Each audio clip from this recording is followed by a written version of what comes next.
lui qui m'a formé pour faire l'émission Ça va, ça ne va pas. Je faisais déjà la revue de presse. Je faisais le journal de 14 heures qui était très suivi. C'est ce journal d'ailleurs qui a commencé à me révéler. Et Moustapha m'a donné Alain. Sinon, c'était Alain Niezo. Il a dit non, Alain. Bon, c'est ce qui est là. C'est un nom vendable, c'est commercial. Et quand le concept Boulvanka est né, je m'en foutais des perdièmes. Je ne posais même pas la question comme ça. Non, je gagnais. Et souvent, on me propose de faire quelque chose dans mon émission, comme genre de la pub, etc. Je fais. Il m'appelle. Tu as fait de la pub, c'est ça dans ton émission. C'est combien? J'ai dit quand vous allez venir, on va voir. Il vient, je lui dis, bon, voilà ce que j'ai. Il enlève un peu et puis il me dit le t-shirt. Parce que j'ai créé, il aime ça, il adorait ça. Les gens qui créent. Parce que j'ai créé, ça marchait. Le revenu, c'est pour moi. Mais le fait de lui montrer ce que je gagne grâce à l'émission, ça lui faisait encore plus plaisir. Et c'est là que je lui ai dit, Moustapha, si j'étais dans un arbre et que je parlais, personne ne va me donner ça. Il a failli couler des larmes. Mais, en dehors de ça, il y a que je fais de la publicité. Je suis également maître de cérémonie. Je présente les cérémonies en français Maurice Djoula. Je traduis les discours. Je présente les cérémonies de mariage. Je suis sollicité, beaucoup d'ailleurs. Donc, ce sont des, comme dans le milieu on l'appellerait des petits gombos, ben, qui font que bon, ça va quoi. Mais là où j'ai senti réellement que mon métier pouvait me donner un bon salaire, c'est à Radio Omega. D'accord. J'avoue que c'est peut-être le lieu de dire merci au promoteur.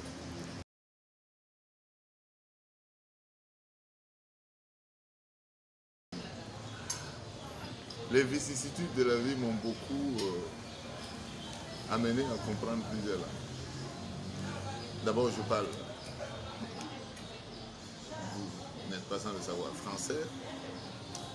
Je parle mauvais. Je parle djoula. Je parle un peu fulfulde. Je parle boamou, puisque je suis boaba. Donc, ça suffit comme ça. Commençons par l'anglais. Je l'ai appris avec John Fason. John Fason, son père s'appelait Tim Fason. Ce sont des Hollandais. Et c'était mon ami, un petit blanc. Je quittais l'école, je faisais la 4e, je passais devant leur porte. Il s'amusait toujours avec son vélo. Un jour, je lui ai demandé son vélo, il m'a dit que lui ne comprend pas français. J'ai dit, bon, moi aussi, je ne suis pas allé loin à l'école, mais demander vélo là, ça au moins je peux. Donc, je lui ai demandé son vélo. Please give me your bike. Il a dit, ok, il m'a donné, j'ai fait un truc sur le vélo. J'ai dit, thank you. Ah, you speak English? Fairly well. Il dit, ok, we can be friends. Il a dit, il n'y a pas de souci, on est ensemble. Et c'est lui qui savait que j'étais fan de la musique qui m'a offert une cassette d'Alpha Blondy de 1990. Banana Poyo. Ouais, c'est lui qui m'a offert cette cassette-là. J'ai jamais vu. Avec un Walkman. Et je pouvais écouter, j'allais à l'école. C'était intéressant. Et avec lui, pendant toutes les vacances, je suis chez eux, etc. On parle rien qu'anglais. Et quand je me trompe, son papa qui est à côté ou sa maman me dit non, c'est pas ça. Jusqu'à ce que mon professeur d'anglais, Kingsley Premper, c'était notre professeur d'anglais, Kingsley Premper, oui, au CG de Kaya. Il a senti qu'il y a une évolution. Il m'a posé la question, je l'ai dit. Il m'a dit bon, que pendant les vacances, lui va me mener au Ghana pour mieux rester avec lui encore, pour mieux parler. J'ai dit non. Et je partais chez lui à la maison, causer avec lui. Et c'est juste en anglais qu'on causait. D'où mon anglais. Le français, j'ai eu la chance, comme tous les autres enfants qui sont allés à l'école. Seulement, je ne suis pas allé loin. Mais surtout que je suis né à Ouaga, précisément à Yalagado. Mon père était policier, il était à Dapoya. Et de là, d'affectation en affectation, d'abord à Fada, Fada, Kaya, Kaya, Korsimoro, Korsimoro, Wayubia, Titao,